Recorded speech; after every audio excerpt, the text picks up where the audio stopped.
கருவறையிலிருந்து கல்லறை வரை ஒரு பெண்ணின் கண்ணீர் கதை.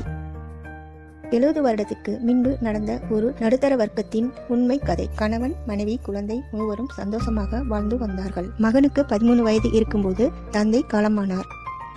அவர் இறப்பின் பின்பு உறவினர்கள் யாரும் உதவிக்கு வரவில்லை. அந்த தாய் மிகவும் மனமுடைந்து மதுரையிலிருந்து அருகில் உள்ள ஒரு கிராமத்திற்கு சென்று விட்டாள். அப்பொழுது வயது 30. தன் மகனை வளர்ப்பதற்காக மனதை திடப்படுத்தி கொண்டு கிடைக்கும் வேலையை செய்து வந்தாள். ஆனால் மகன் படிக்கவில்லை. ஒரு டீ கடையில் வேலை பார்த்து வந்தான்.